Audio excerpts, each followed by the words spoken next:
Shevuot Daf, Dalet Amud Aleph, 11 lines down. But Maya Kimta, how have you already explained our Mishnah? Could it be Ishmael that is according to be Ishmael, Ub Malkut, and everything's referring to Malkut, getting Malkut? Marodne Ayi Malkut Ika. 1 second, but our Mishnah also mentions Sarat. You don't get Malkut for getting Sarat. The Sarat is the punishment. How can you mesh them together? No, because says Bar Hetok, referring to someone who cuts off the Sarat. Anywhere in the pasuk, according to him, it says whatever the pasuk says, be careful or lest you do or do not do. And because the pasuk says Hishamer b'negat sarat, be careful of negat sarat, it's an isur that you can't cut it off. 1 second. The next case, also Shabbat, taking out and transferring out of property and the property lines on Shabbat. What kind of makut is there? Lav shnitan nazarat mitat bedinu.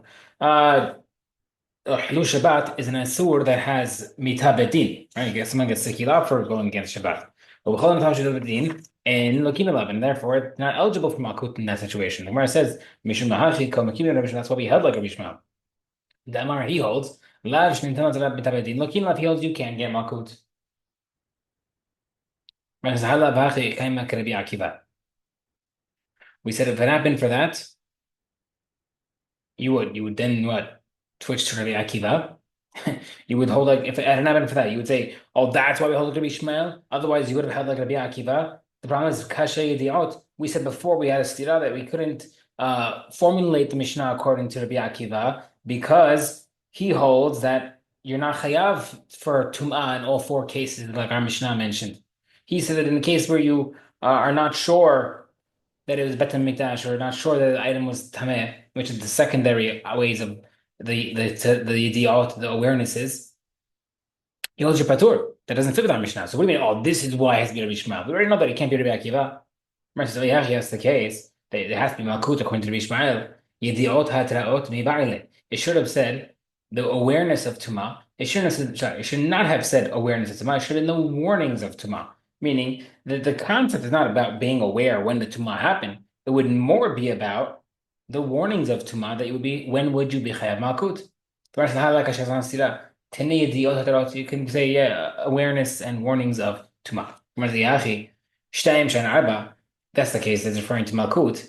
Is it two really is it two that equals four? It's only two. Because in order to be Chayav Malkut for going while Tameh and Bet HaMikdash or other doing things, he must have been warned already. Now, if it has to be Malkut, you can't do Malkut when he accidentally walked in there. He didn't know in two of the cases. But two, additionally, in the case in the Mishnah that said that the guy knew before he went in that he was Tameh, and he knew after he went in this Tameh, but he forgot in between. What kind of concept would that be in forgetting in between in regarding to Malkut? You can't be chayav, only if you did it on purpose. The Gemara says, too, how does it elaborate? And also, there's no Malkut in that situation. That's a korban, the variable korban, depending on your wealth. Amar Yosef really, Yosef says, Rabbi, he's according to Rabbi. V'nasid la'alibat detanai. And he holds it according to multiple Tanaim. Bidi, to the cases of the Tum'ah, Nasid like Ishmael, he holds like Rabbi Ishmael. Bishuot in regard to the swearings, Nasid like Rabbi, he holds like Rabbi Akiva. Amar Abba different explanation. Amar Yitzchak Bishmit Kimin Rav Kana, I mentioned this to Rabbi Kahana. Amar he said, don't say that Rabbi holds Mishnah according to multiple opinions and he doesn't hold like that. Ela Rav, Rabbi is talking about his own opinion, meaning he held in his Mishnah, he mentions it according to what he holds. The Tanna Brita says, how do we know that a person has to bring a korban for going into Bet HaMikdash Watameh or touching something that's kadosh Watameh when it had to be before and after awareness and forgetting in the middle? Rabbi says, you don't need to mention it because the pasuk says clearly. What does the pasuk say? It was concealed, which means the guy forgot, which means if you forgot it, that means you had to know it in the beginning. And the pasuk says v'huda, and then he says he knows again. We see there's two awarenesses, one before, one after. That's where Rabbi learns that you're chayav. Where it says Imkan Mata Lamar Vanilla Lam, according to him, why does the Pasuk mention twice that it was forgotten, according to like what the other rabbi used to learn. The Gemara says Lahayav Alam Istumab Alam, like that she must be teaching you Yachayav for whether you walked in, you forgot is Tameh, and also you forgot that you're in the Bet HaMikdash. Ashkan b'yod v'yod letamah v'nafsheh. Now we sound Rabbi over here clearly saying this is what he holds regarding Tumah. Right? So we could say, yeah, he holds like this. That's why he wrote it like this. He wasn't going for something else, he was going to own opinion. Shevuot let ta'amid v'nafsheh. Okay. The problem is in the case of swearings, we never found a source that it holds the way he mentioned in our Mishnah. Where it says Svaro, it's based on logic. And we'll explain soon. Mishnah a different way, different version of the conversation was Ashachan b'diot we see from here Rabbi holds like Rabbi Shmuel regarding to Tumah. Beshavuot the Sabbath Rabbi Akiva Milan. I don't know. We'll mention that Rabbi holds like Rabbi Akiva regarding to Shavuot. Tzvarahu, it's according to the logic. What's the logic? Rabbi Akiva my tama kana had the shavar. Why does Rabbi Akiva hold?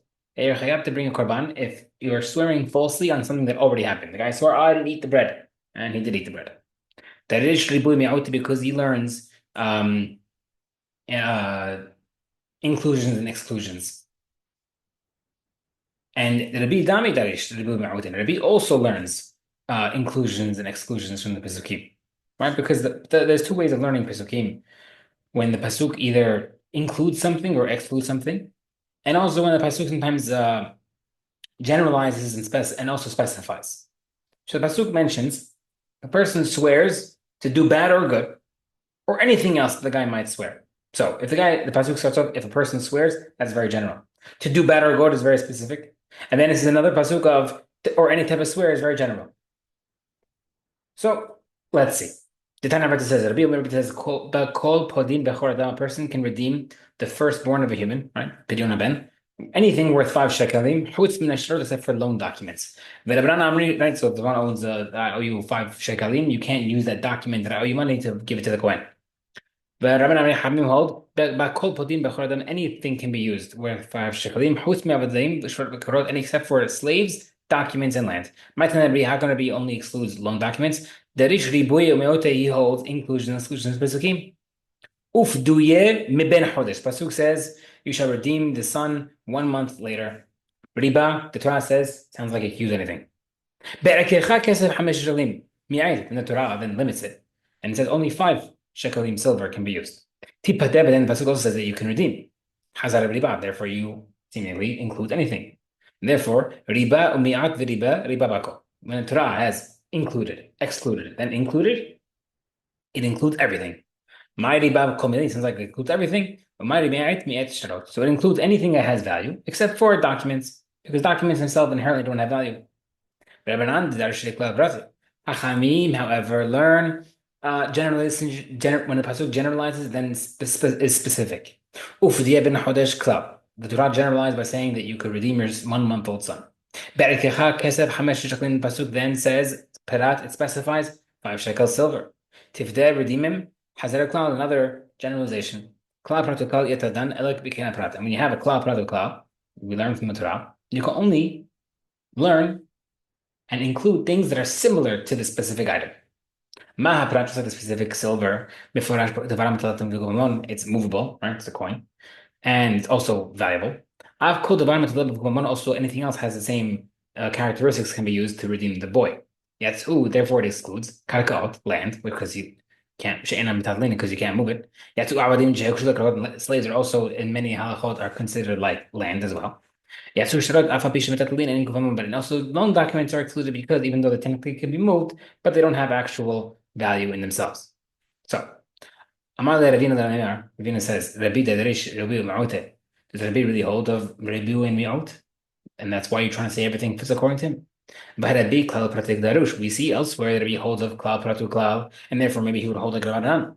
Then says, a person said, when a Jewish slave wants to stay with his owner, they have to pierce his ear. So it says a marseya and all AWL, the tool that's used to pierce his ear. I only know that. I don't know that I can use any type of instrument to pierce his ear. Splinters, thorn, needles, all these type of different tools. You should take cold davar, any type of tool that you use by taking your hand, you could use it to pierce his ear. Rabbi says no, Martzia, the Pasuk says, oh, Like it all is made of metal. Of course, just like anything else is metal. Metal. But I mean, my coming to you, what's my halka based off of? Rabbi Darish Klal Prati. Rabbi learns Klal Uprat, and therefore the pasuk goes according to the specification, which is metal. That's why he says you can do anything metal. Rabbi Darish, and Rabbi Yossi says Rabbi Me'ut, inclusion, exclusions, and that's how he got to his opinion. Anything that's like the uh anything can be used similar to the all. So however, regardless, we see from here that Rabbi holds klal prat, not Riboy and mi'ut. The Gemara says in yes. The Alma klal prat is really Rabbi usually holds generalization and specification. How come by firstborn son Rabbi learns Riboy and mi'ut? Ki Tana Rabbi Ishmael. B'mayim shnei pamim. Pasuk says in the water twice. Right? This pasuk is mentioned in last week's parasha when it comes to telling you that fins and scales are the kasher symbols of a fish. This is not a case of being general and specific. This is including and excluding. So Rabbi holds that with regards to Rabbi Ishmael, in regards to, for example, a firstborn son, you can use inclusions and exclusions. But how come they argue? Whenever you have in the Torah two back-to-back generalizations, you could put the specification in between them, and you could use them as klal prat klal. Meaning, in general, it has to be klal prat klal. General, specific, general in the pasuk. That's why. That's the only time you could say that. Hachamim say, however, they would argue. They would go against Rabbi and say, no. Even in the case of, and therefore they would say that even in the case of having the ribui, the klal, and then prat, you could still pluck out the prat from the end and place it in between it. How should that be klal prat? Now that you know that Rabbi learns general and specific learnings of the Torah. Now you have a problem with the swearing cases in our Mishnah because it's a halak Rabbi. Right? We said that everything must follow according to Rabbi's view. However, this doesn't go according to Rabbi's view. Must be that Rabbi made the Mishnah according to Shevuot in regarding to swearing, according to Rabbi Akiva, then he doesn't hold like it. Right? So the fact that we prove that Rabbi holds this, it must be that he and the Mishnah does not fit with him. It must be Rabbi did make it according to multiple Tanaim, and therefore the Mishnah in regarding to swearing halachot is according to Rabbi Akiva.